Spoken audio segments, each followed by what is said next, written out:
Ontem eu assisti, juntamente com a minha esposa, a série Adolescência. E eu fiquei bastante impressionado com esta série, gostei bastante. Eu e minha esposa nos emocionamos, conseguimos identificar muitos aspectos da nossa realidade cotidiana dentro da série. Resumindo, a série é fantástica e gostaria de trazer uma breve análise aqui para vocês. Eu espero que essa análise possa trazer para vocês um conhecimento amplo, né, sobre os elementos imaginativos do filme e que, de certa forma, nos traz um ensinamento de como lidar com adolescentes, como é limitado, né, a nossa percepção sobre esse mundo específico da adolescência e que é retratado na série, tá bom? Mas antes eu quero dar uma advertência aqui para vocês, que é o seguinte, olha, nós não falaremos sobre ideologia. Nós não entraremos nessa discussão se a narrativa quer favorecer um grupo político ou quer militar a favor ou contra alguma coisa. Essa é a maneira mais burra de fazer uma análise de um filme ou de uma série, tá bom? Eu quero tratar aqui dos aspectos humanos e sociais e filosóficos que a obra em si carrega, tá bom? Então é sobre isso que eu quero falar com vocês hoje.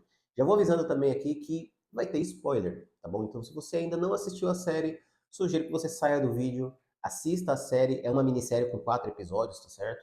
Em um dia você assiste, se você tiver tempo. E depois você volta aqui no vídeo para assistir a análise para enriquecer ainda mais a sua percepção da obra. Perfeito? Então, antes da gente começar aqui essa análise, se inscreva no canal, ative as notificações. Para você que está chegando agora neste canal, eu falo muito sobre psicologia, filosofia, livros, e também falo sobre cultura em geral, tanto cultura cinematográfica quanto literária, né? Já tem vídeos aqui sobre literatura, etc. Então aqui o nosso canal é bastante diverso com relação à cultura, certo? Então se inscreva no canal para não perder nenhum vídeo. E também deixa aqui o seu like, que isso é muito importante, que ajuda aí o mecanismo do YouTube a entregar este vídeo para milhares de pessoas, tá certo? Então vamos lá para a nossa análise. O primeiro fato curioso ali da série é que existe uma técnica cinematográfica bastante específica e que torna a obra bastante realista, que é a técnica chamada plano sequência, que é o seguinte: os atores e todo o elenco ali da série, eles gravam as cenas sem aqueles takes, né? Sem precisar parar a filmagem para gravar uma outra sequência e assim por diante. Então toda a série é gravada de forma que os atores não param a atuação. Então ali foi feito diversos ensaios, né? Foi feito planejamentos para que eles conseguissem dar o máximo de realismo à obra. Então, assim, do começo ao fim de cada episódio, você vê apenas uma câmera atuando ali e os atores atuando, né, ah, num take só. Eu achei isso muito interessante, isso dá um realismo à obra e causa justamente essa imersão, né? É como se você se sentisse também participante daquilo. Então esse é o aspecto técnico, né? Eu achei bastante interessante, muito curioso, né? O segundo ponto é o seguinte, que no início da obra você tem ali a polícia entrando na casa do jovem, né, de 13 anos, que é acusado de matar uma jovem, né, uma adolescente também. E aí a gente tem aquela percepção do seguinte, nossa, esse moleque matou uma criança? Porque até então, o início da série apresenta a truculência policial em contraste com a inocência de um adolescente. Você vê que o adolescente ele parece uma criança, até o aspecto físico, né? Ele não é um cara perceptivelmente adulto. Você vê que é um adolescente criança. Então, eles preservam esteticamente esse elemento justamente da inocência do adolescente. Inocência, né? Porque de inocente, ao longo da série, você vai percebendo que ele não é tão inocente assim. Mas isso gera uma pulga atrás da nossa orelha e nos faz pensar no seguinte: bom, será mesmo que esse rapaz cometeu um assassinato? Neste início é que gera esse impacto da gente ficar, né, assistindo a série. Isso permite a nossa continuidade nessa imersão cinematográfica. Esse é o primeiro ponto que eu achei muito curioso. Quem for assistir, ou quem já assistiu, talvez tenha sentido este sentimento. Cara, agora eu quero ir até o fim. Eu quero entender o que esse cara fez. E por que a polícia está agindo dessa forma? Será que realmente a polícia tem evidências suficientes para condenar este adolescente? Então, esse é a trama do primeiro episódio. A obra ela vai dando essa ambientação do que está acontecendo e as coisas ainda estão muito incertas, a gente não sabe se ele fez, se ele não fez, e assim por diante, né? Então a gente fica imerso ali para tentar entender o que foi que aconteceu. E eu achei isso muito bacana. Quando eu comecei a assistir, eu disse assim: Minha filha, para o que você está fazendo aí, vamos assistir essa série que é muito boa, né?" Quando eu disse minha filha, é a minha esposa, né? Eu chamo ela de filha. E a gente assistiu a série, né? Então esse é o primeiro episódio. A gente descobre que realmente ele fez alguma coisa. Tem lá um vídeo em que o rapaz está agredindo a moça em questão, a moça que foi assassinada. No segundo episódio, a gente tem um segundo nível aí da série, que é o seguinte: que é os policiais fazendo uma investigação no qual eles estão percorrendo a escola. Basicamente, eles percorrem a escola inteira, eles vão visitando alguns professores, algumas salas, conversando com alguns jovens e assim por diante. E aí eu acho muito interessante porque a série ela retrata um aspecto da realidade que é bastante comum e que, sei lá, para a maioria das pessoas isso é quase irrelevante, que é o seguinte: que é os pais entregando a educação dos seus filhos para a escola. Basicamente, o que você vai perceber no segundo episódio? No segundo episódio, você vai notar que a maioria dos adolescentes, quase toda, a grande maioria ali dos adolescentes dentro da escola em questão, são delinquentes. São adolescentes mal educados, adolescentes que não seguem regras, adolescentes que ficam brincando, adolescentes que têm esse elemento da revolta que faz parte exatamente dessa fase da vida, né, que é uma fase onde o ser humano, o adolescente, ele vai se revoltar com algumas coisas, vai começar a fazer a própria cabeça a partir do seu grupo de referência, né? Então você percebe que a maioria dos alunos ali são delinquentes. E isso retrata um aspecto da sociedade que é muito patente, que é observável na realidade, que é o seguinte: olha, eu, como pai, eu preciso trabalhar, dar de comer, cuidar do meu filho materialmente, e a escola é que vai dar toda a educação. Então, ele vai lá, os pais jogam as crianças na escola e fica por isso mesmo. Tem até uma cena em que o policial está conversando com uma moça que era amiga, né, eu não vou me recordar aqui dos nomes, né, dos personagens, mas tem uma moça negra, né, neste episódio, em que ela vai falar assim: o seu filho, ele estuda aqui na escola, né? Você sabia que ele é estranho?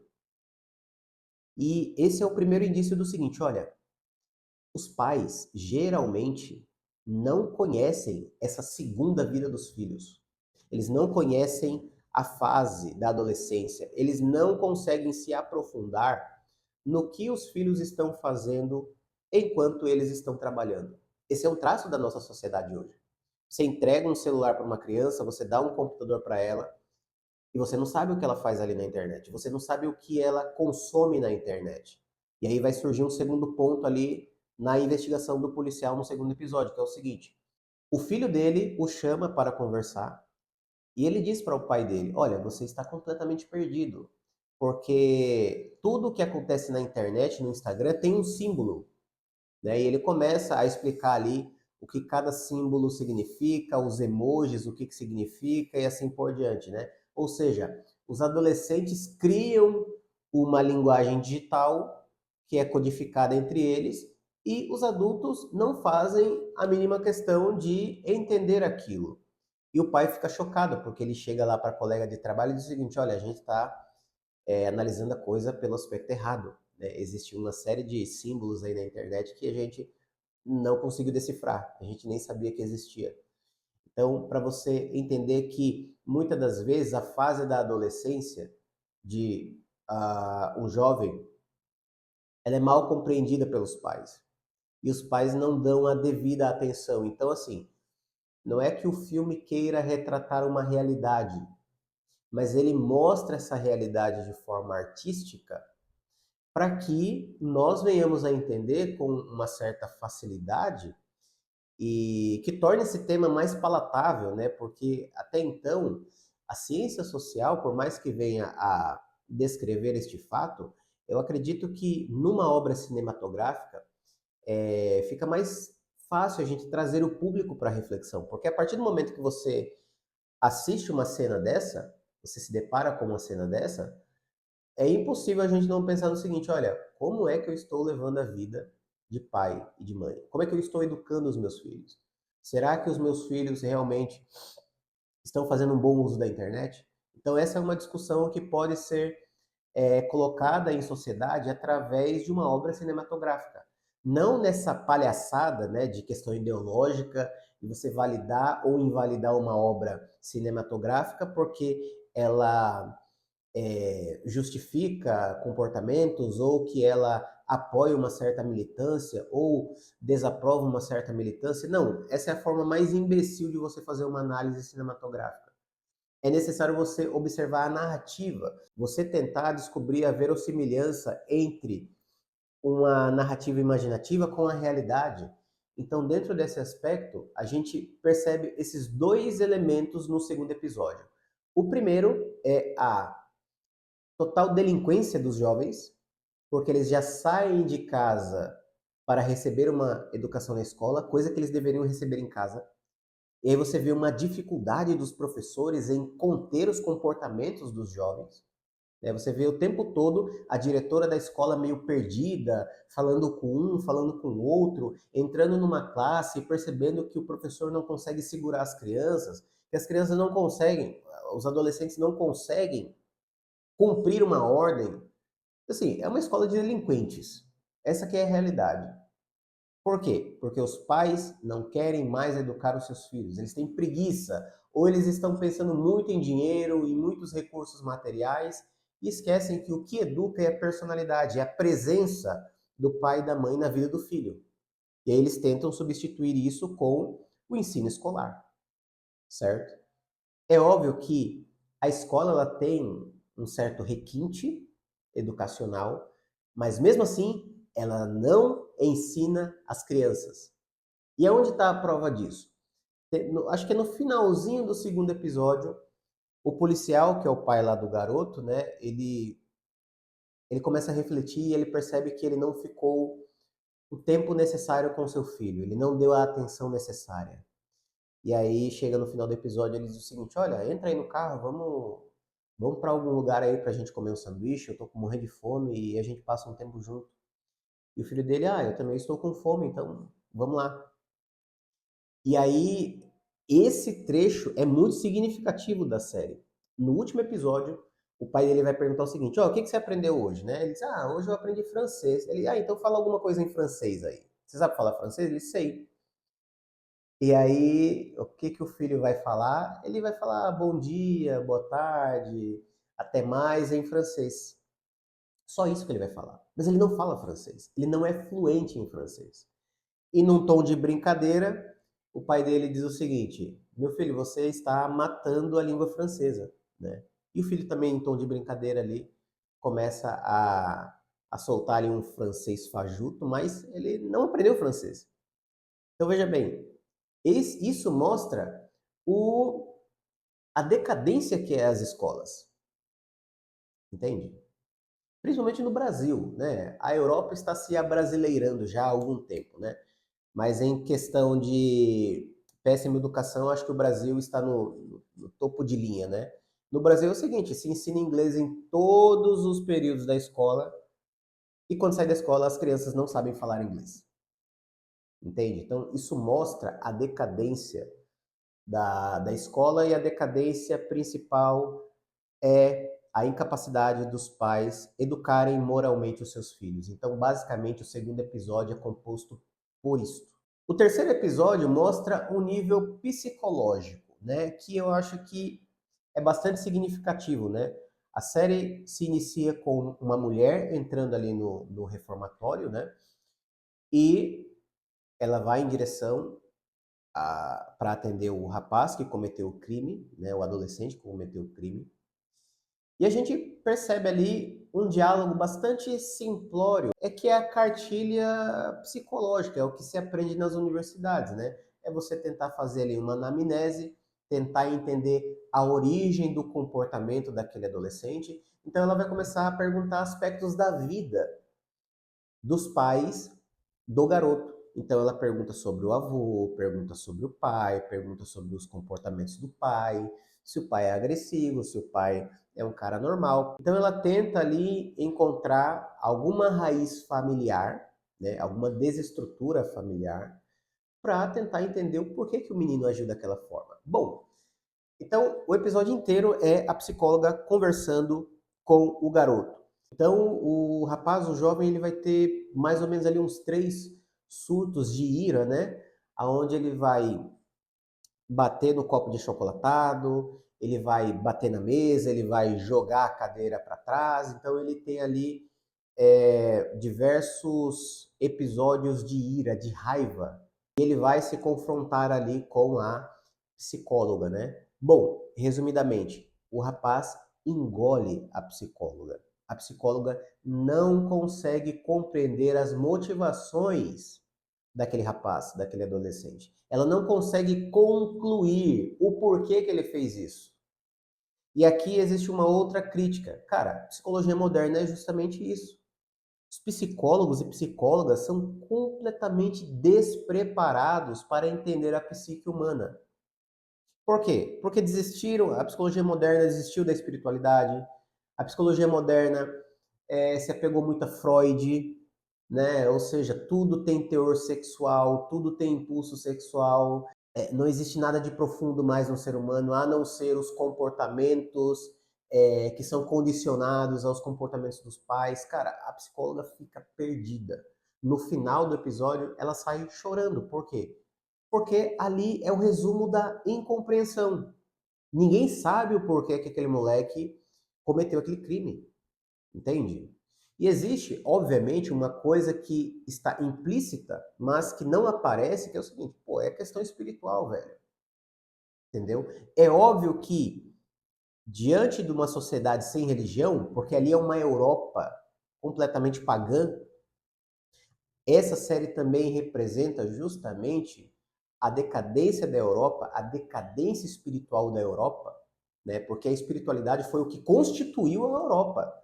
Tudo que a gente conhece sobre civilização ocidental vieram de 3 grandes instituições, né? O direito romano, a filosofia grega, né? E o modelo moral judaico-cristão. Então a Europa foi se modernizando, foi tirando Deus da jogada, e a gente observa o seguinte, olha, existe um elemento ali de obsessão demoníaca que está implícita na obra, que está atuante, porém invisível, onisciente e que ninguém percebe. Se colocar o moleque lá com um psiquiatra, com um psicólogo, com um médico, ninguém vai entender o motivo. Por quê?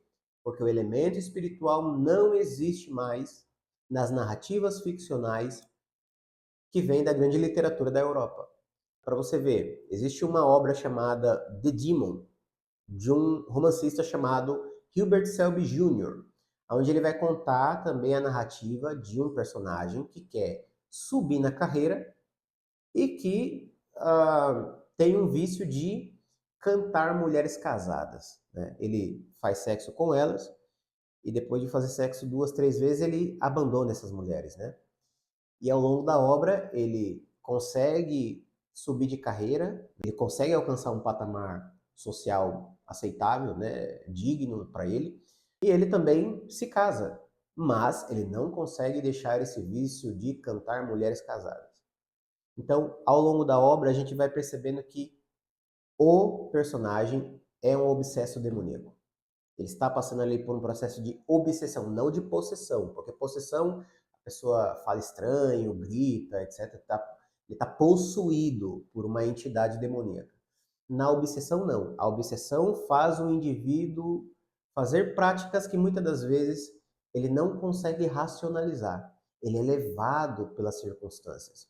Obviamente que nesta obra, acredito que este rapaz também passa por um processo de obsessão, já que não existe nenhuma proteção religiosa, sacramental, que possa separar aquele adolescente do mal. Mas só que essas coisas não são tratadas ali na, na obra em si, né? Isso aqui já é uma interpretação mais extravagante, mas que também tem a ver com essa falta de religiosidade europeia, certo? E o último episódio é o grande finale, né? É onde vai contar um pouquinho da vivência da família depois que o rapaz foi para o reformatório, né? Então ali vai a série meio que vai trazer o público a refletir como é que foi a criação do pai, né? A gente percebe que existe um pai ali meio bruto, meio sensível. A gente vê um pai que tem os seus defeitos, que tem as suas qualidades, né? E que está sofrendo com essa perda, né? E a gente vê também ali uma filha adorável, né? Uma menina doce que está ali com os pais, os apoiando e etc. E você vê ali uma esposa também empenhada nos afazeres de casa, etc, etc. E aí a grande reflexão é o seguinte: onde nós erramos? É onde os pais começam a se questionar. Por quê? Porque eles criaram um filho que matou uma jovem. Por outro lado, eles têm uma filha extremamente doce, responsável. É óbvio que tem ali os seus dramas de adolescente, né, em que ela tem lá os seus namoricos, etc, né? Mas mesmo assim é uma menina muito boa. E no finalzinho da série, o pai pergunta o seguinte para a esposa: como essa moça saiu de nós? E aí mostra uma realidade, né? Muitas das vezes a gente não sabe qual será o destino dos nossos filhos, mas a gente tenta dar o melhor diante das nossas condições e das nossas possibilidades para que eles sejam pessoas boas, seja um bom cidadão, um bom fiel, um bom trabalhador, um bom marido, uma boa esposa. Mas dentro dessa perspectiva, os destinos são completamente diferentes. Aparentemente, você vê uma família ali coesa, né? Uma família que não tem tantos traços de insanidade mental, mas que em algum momento da vida deixou alguma coisa a desejar. E a obra mostra exatamente o que foi isso.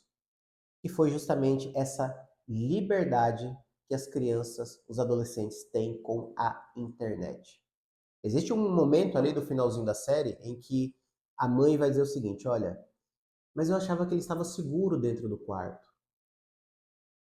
Ele estava ali no computador, dormia até tarde, mas eu achei que ele estava seguro.